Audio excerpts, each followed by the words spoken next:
안녕하십니까. 오늘은 시편 23편 강해 4강 쉴만한 물가로 인도하시는 도다에 대해서 살펴보고자 합니다. 우리 특히 배우는 신학생들 뿐 아니라 이 영상을 보시는 모든 분들은 양이 우리와 얼마나 유사한지를 잘 깨닫고 내가 하는 이 내용을 여러분의 설교 주제로도 사용을 하시고 깊이 깨달아서 목자가 참으로 우리 예수님이 우리에게 하시는 그 모든 것에 대해서 깊은 은혜가 있어야 되고 받아야 됩니다. 그래서 그것을 영상을 잘 들으시기 바랍니다. 양은 건조하고 비가 매우 적은 지역에서도 잘 자라지만 여전히 물을 필요로 합니다. 양은 풀에 함유된 적은 양의 수분만으로도 끄떡없이 살아갈 수 있는 아프리카의 가젤과는 다릅니다. 어디서 물을 얻을 것인가 하는 문제의 열쇠 역시 목자에게 있습니다. 양떼가 물을 마시기에 가장 좋은 곳을 아는 사람은 바로 목자입니다. 사실 목자는 열심히 노력하고 부지런히 수고해서 물 마실 곳들을 마련해 줍니다. 그러나 물을 얻을 곳에 대해 생각하기에 앞서 물이 동물의 체내에서 하는 역할과 동물이 건강을 유지하기 위해 물이 왜 그처럼 필수 불가결한 요소인지에 대해 이해해 두는 것이 좋겠습니다. 양과 같은 동물의 몸은 대략 평균 70%가 물로 이루어져 있습니다. 이것은 우리 인간도 비슷합니다. 이 정도의 수분이 정상적인 체내의 신진대사를 유지하는 데 사용되고 있습니다. 수분은 체내 각 세포의 일부가 되어 탄력을 주고 정상적인 생명의 기능들을 유지시켜 줍니다. 물은 양의 생기와 함께 활력을 결정해 주는 것으로서 양의 건강과 전반적인 복지에 필수적인 요소입니다. 만일 동물에게 물의 공급이 중단된다면 신체적으로 시들기 시작할 것입니다. 세포 조직의 탈수 현상은 동물에게 치명적인 손상을 입힐 수 있습니다. 또한 동물이 쇠약해지고 무력해질 수 있습니다. 동물은 체내에 수분이 부족하다는 사실을 갈증을 통해 알게 됩니다. 갈증은 몸 밖에서 물을 제공함으로써 체내의 수분 부족을 해결하라는 신호입니다. 육체가 물을 수용할 능력을 가지고 있고 또한 물을 필요로 하는 것과 마찬가지로 우리 영혼도 영원하신 하나님의 성령의 물을 수용할 능력을 가지며 또 필요로 한다는 사실을 성경은 지적해주고 있습니다. 양은 목이 마를 때에는 침착하지 못하고 끊임없이 헤매고 다니며 갈증을 해소할 물을 찾습니다. 마실 만한 맑고 깨끗한 물을 찾아내지 못할 때에는 종종 선충류나 간디스토마 혹은 기타 질병의 원인이 되는 세균과 기생충으로 득실거리는 웅덩이의 오염된 물을 마시고 맙니다. 이와 마찬가지로 선한 목자 예수 그리스도께서는 인간의 목마른 영혼이 오직 그리스도께로 나아와 영적인 생명에 대한 갈증을 완전히 풀 때에만 만족을 얻을 수 있다는 사실을 분명히 밝히셨습니다. 요한복음 7장 37절에서 의에 줄이고 목마른 자는 복이 있나니 그들이 배부를 것이며 이 마태복음 5장 6절입니다. 그리고 요한복음 7장 37절은 누구든지 목마르거든 내게로 와서 마시라 라고 말씀합니다. 영적인 용어로 마시다 라는 말은 단순히 납득하다, 받아들이다, 믿다 라는 뜻입니다. 말하자면 사람이 그리스도 안에 있는 하나님의 생명 자체를 자신의 일부가 되기까지 이해하고 받아들이는 것을 의미합니다. 이 모든 일에서 발생하는 어려움은 하나님을 찾기에 갈급한 사람들, 즉 마음속 깊이 자신을 완전히 만족시켜줄 무언가를 찾고 있는 사람들이 자주 그것을 어디서 찾아야 할 것인지 혹은 실제로 무엇을 찾아야 할 것인지에 대해 자신이 없다는 점입니다.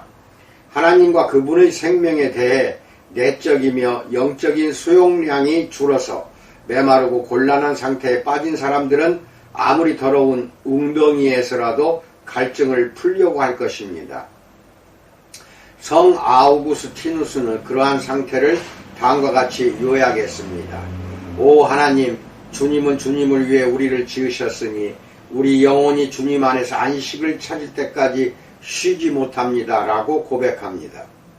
지상의 종교들과 이교도의 예배, 인간 철학의 길고도 복잡한 역사는 해소되지 않은 하나님을 향한 갈증과 밀접하게 연관되어 있습니다. 다윗은 이것을 알고 시편 23편을 지었던 것입니다.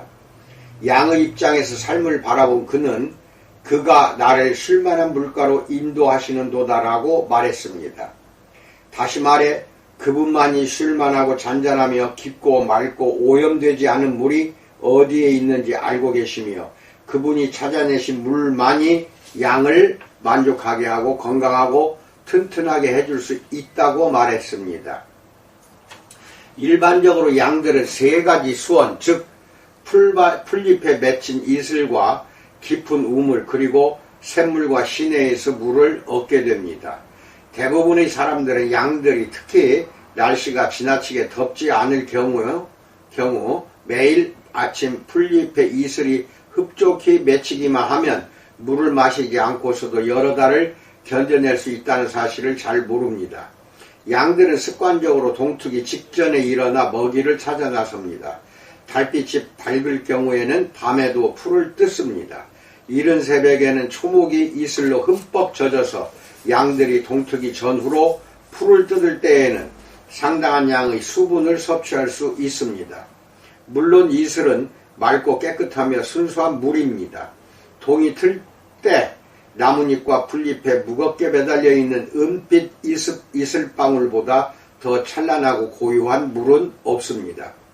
부지런한 관리자인 선한 목자는 양들이 일찍 나가 이슬 맺힌 풀을 뜯어먹도록 해줍니다.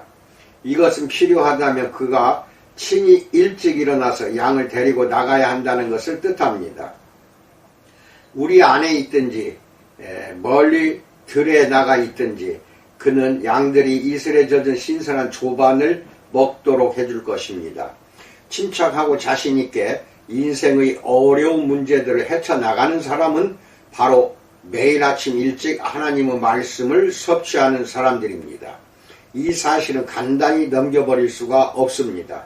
그들이 잔잔하고 쉴만한 물가로 인도함을 받아 하루를 위해 그리스도의 생명을 섭취하는 것은 이른 새벽 고요한 시간입니다. 이것은 단순한 비유 이상의 의미를 지니는 실제 사실입니다. 위대한 하나님의 사람들의 정기는 그들의 영적인 삶의 성공 비결이 매일 아침에 갖는 조용한 시간이라고 거듭 말하고 있습니다. 이른 새벽 시간에 혼자 고요히 주님의 음성을 기다리는 사람은 다음의 찬송가 가사처럼 주의 성령의 고요한 이슬이 그의 생명과 영혼 속 깊이 스며들 수 있는 곳으로 인도를 받습니다.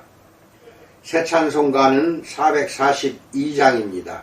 저 장미꽃 위에 이슬 아직 맺혀있는 그때에 귀에 은은히 소리 들리니 주 음성 분명하다. 주님 나와 동행을 하면서 나를 친구 삼으셨네. 우리 서로 받은 그 기쁨은 알 사람이 없도다. 모두가 잘 아는 찬송가입니다. 이러한 묵상과 사색과 그리스도와의 교제 시간을 갖는 사람은 심령이 맑아지고 새로워집니다. 갈증이 가시고 조용히 마음의 만족을 얻습니다. 내 마음의 눈을 통해 다시금 나의 양떼를 바라봅니다.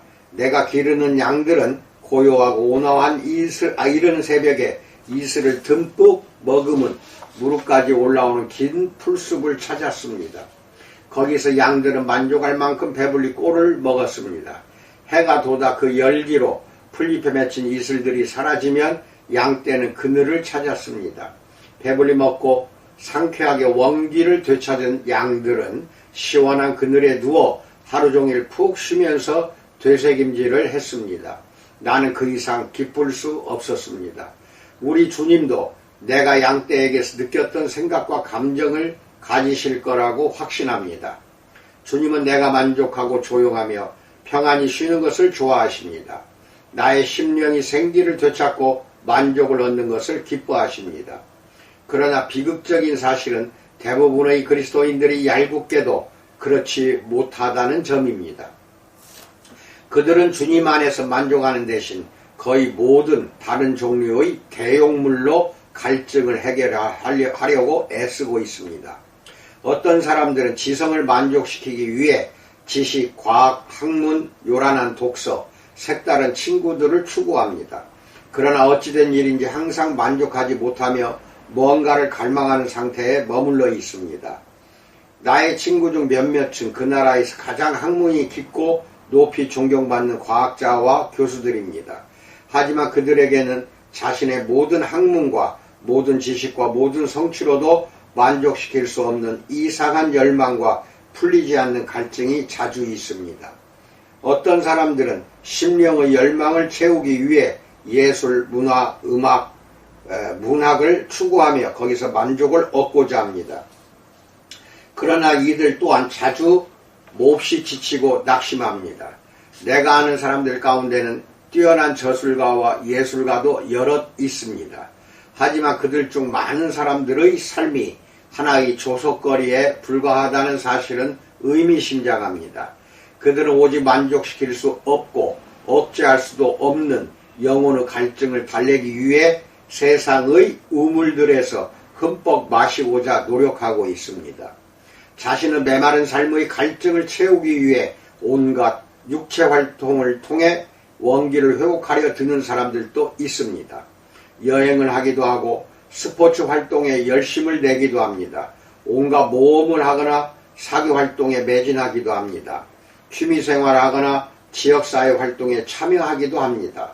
그래도 여전히 허탈하고 공허하며 내적인 갈증은 채워지지 않습니다. 옛날 선지자 예레미야는 그 점을 아주 적나라하게 묘사했습니다.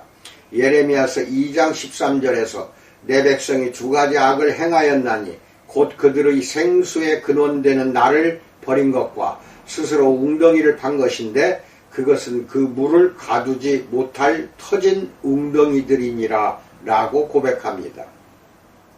너무나 생생한 묘사입니다. 메마르고 바싹 타들어간 절망의 먼지로 가득 찬 파산된 인생, 깨어진 꿈, 메마른 영혼에 대한 정확한 묘사인 것입니다. 젊은이들 특히 비트 세대가 갈증을 해소하기 위한 욕망에 끌려 마약과 술, 성에 의지하는 것은 그처럼 천박스러운 방종이 살아계신 하나님의 성령을 대신할 수 없다는 대표적인 증거입니다. 이 불쌍한 사람들은 터진 웅덩이들입니다. 그들의 삶은 불행의 연속입니다. 하지만 나는 참으로 행복한 히피에 대해서도 한마디 해야겠습니다. 그들의 얼굴 역시 속에 감추어진 절망을 보여주고 있습니다.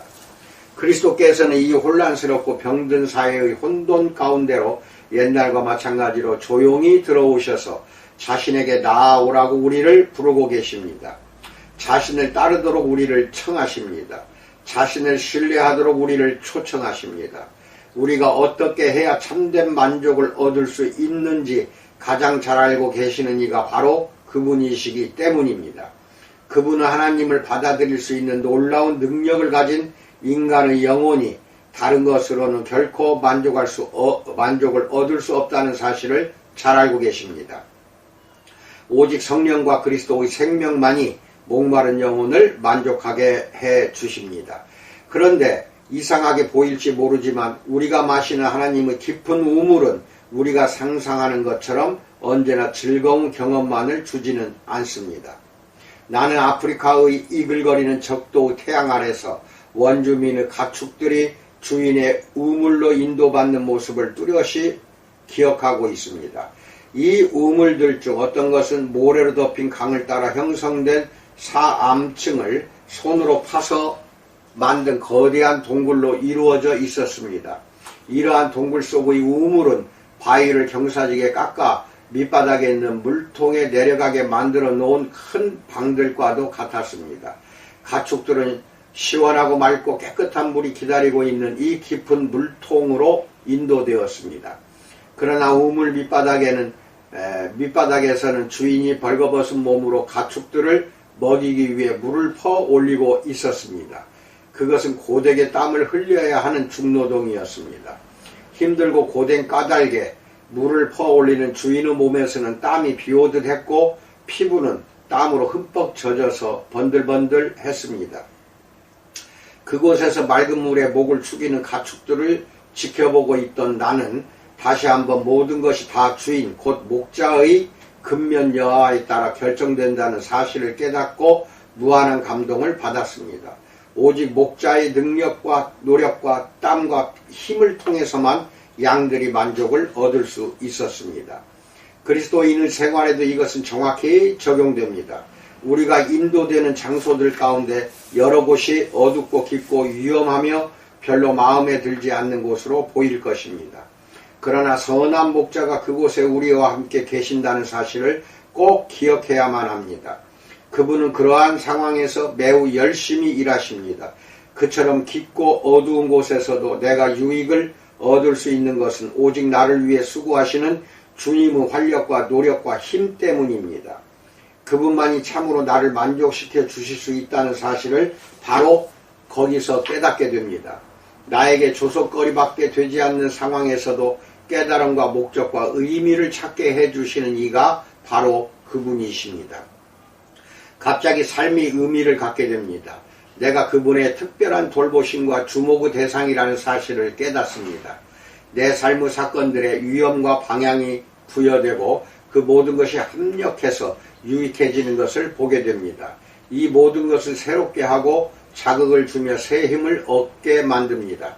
인생의 진실을 찾는 갈증이 해소되고 주 안에서 만족을 얻은 나를 발견하게 됩니다. 물론 하나님의 인도하심을 거부하는 완고한 사람들이 언제나 있습니다. 그들은 자기 마음대로 살고 자기 뜻대로 행할 것을 고집합니다. 그들은 결국 그것이 파멸을 초래한다 할지라도 자기가 운명의 주인이 될 수 있다고 주장합니다.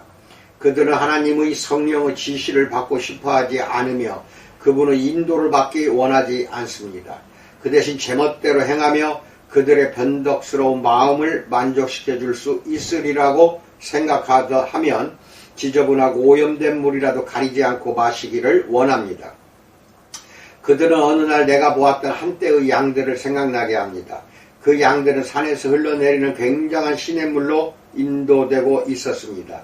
눈이 녹아내린 물이 아름다운 숲 사이로 수정같이 맑고 깨끗하게 흘러내리고 있었습니다. 그런데 도중에 몇몇 고집스러운 암양들과 새끼들이 더 이상 따라오지 않고 오솔길가에 고여있는 작은 물 웅덩이에서 더러운 흙탕물을 마시는 것이었습니다. 그 물은 양들이 지나가면서 짓밟아 흙탕물이 되었을 뿐 아니라 앞서 통과한 양들이 똥과 오줌을 싸서 더럽고 불결하기가 이를 데 없었습니다. 그런데도 그 고집스러운 양들은 그것이 가장 좋은 물이라고 확신하는 것 같았습니다. 그 물은 더러워서 양들에게는 적합하지 못했습니다. 더욱이 그 물은 분명히 양에게 치명적인 손상을 입히는 기생충과 질병을 가져올 선충류와 간디스토마 등의 알로 오염된 물이었습니다. 사람들은 무심결에 그래서 어쨌다는 거야? 별 문제 없을 것 같은데 라고 하면서 제멋대로 이것저것을 하려고 합니다. 그들은 결과가 늦게 나타날 수 있다는 것과 그들의 오판에서 빚어진 결과가 제대로 나타나기까지는 상당한 시간이 걸린다는 사실을 알지 못합니다. 결국 그들은 갑자기 큰 어려움에 빠지고 나서야 도대체 왜 그렇게 되었을까 하고 생각합니다. 하나님은 이러한 위험을 미연에 방지하고 우리를 안전히 보호하시기 위해 은혜로우신 성령의 인도와 지도를 받으라고 하십니다. 바울 서신의 강조점과 가르침의 많은 부분은 하나님의 자녀가 결국에 가서 어려움에 빠지지 않게 해줍니다. 갈라디아서 5장과 로마서 8장은 이 점을 매우 분명하게 합니다. 예수님께서 자신이 돌아가시기 직전에 12제자에게 가르침을 베푸신 요한복음 14장에서 17장은 은혜로우신 성령께서 우리를 진리 가운데로 인도하기 위해 오실 것을 가리키고 있습니다. 약속대로 그분은 인도자요, 위로자요, 상담자로 오셨습니다. 그분은 항상 우리를 그리스도께로 인도하셨습니다. 그분은 그리스도 안에 있는 삶이 참된 만족을 주는 유일한 삶이라는 사실을 깨닫게 하셨습니다. 우리는 그분의 임재로 영혼을 만족하게 하는 기쁨을 발견했습니다. 우리에게 참된 양식과 참된 음료가 되어주신 이는 바로 그리스도이십니다. 그리스도의 부활, 곧 그리스도의 승리의 삶이 그분의 성령으로 말미암아 우리에게 부여될 때 우리는 매일같이 새로워지고 만족을 얻게 됩니다. 아멘. 이상입니다. 고집스러운 양, 그것이 바로 우리 모습입니다. 목자이신 예수님, 즉 성령의 인도함에 따라 하나님 말씀을 먹으면서 영혼이 새롭게 늘 탄생되는 여러분과 내가 되기를 주님의 이름으로 축원드립니다. 감사합니다.